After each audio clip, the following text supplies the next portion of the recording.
When the world saw Buddhist monks in Myanmar leading calls to cleanse a Muslim minority, it was shocking.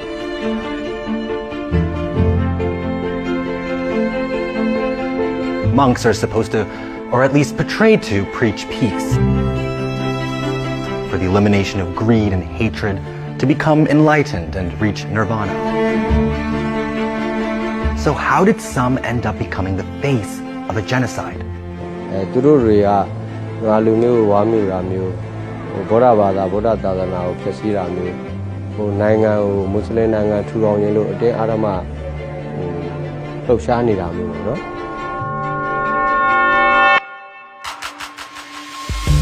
This is monk Ashwin Warathu, the leader of the 969 movement, a Buddhist national movement with close ties to the military and accused of spreading anti-Muslim propaganda.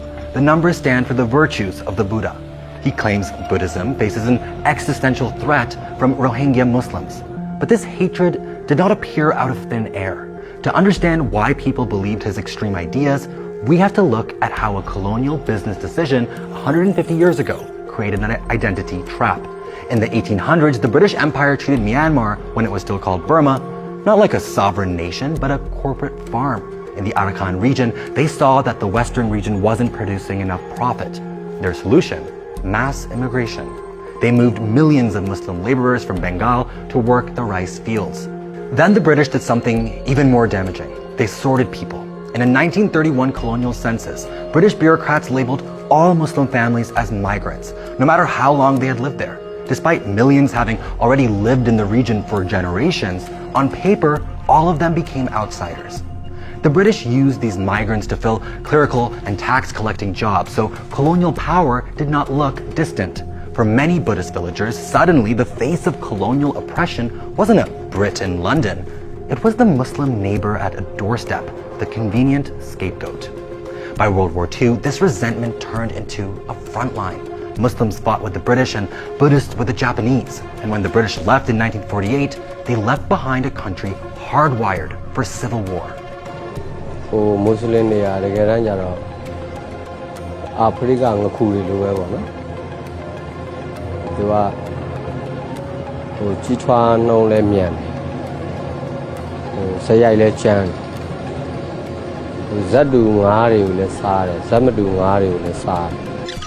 Fast forward to today, the military and the 969 movement weaponized that colonial resentment using a bizarre bit of math, 786.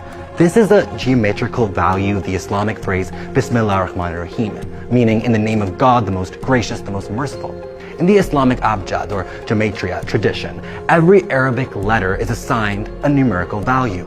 For Muslims across Myanmar, 786 have long been a common site to identify halal restaurants or Muslim-owned shops.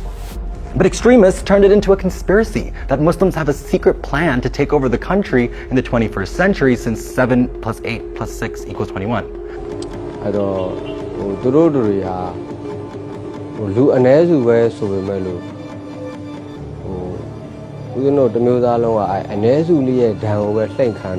The Myanmar military used the resentment to delete the Rohingya legally. In 1978, Operation Dragon King, a campaign of arrests, intimidation, rape, and violence, forced roughly 200,000 Rohingya to flee across the border to Bangladesh. 4 years later, in 1982, the citizenship law passed, saying only families who lived there before the British arrived in 1824 belonged to the nation. Overnight, millions of Rohingya were stripped of citizenship, rights, and legal existence. By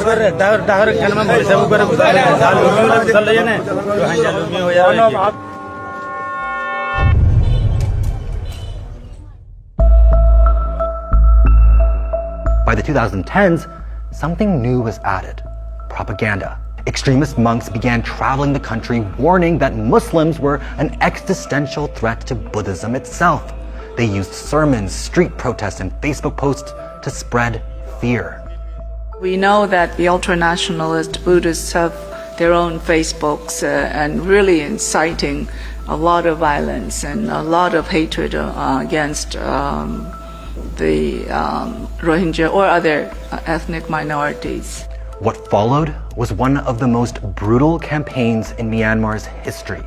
In the months after August 25th, 2017, the propaganda turned into clearance operations. The results were horrific. Thousands killed, villages razed, and 700,000 Rohingya men, women, and children forced to flee across the border into Bangladesh in a matter of months, creating what UN agencies now call one of the largest refugee crises in the world. It is clear from our intense legal review that there is, in fact, a legal basis to conclude that the Rohingya were the victims of war crimes, crimes against humanity, and genocide.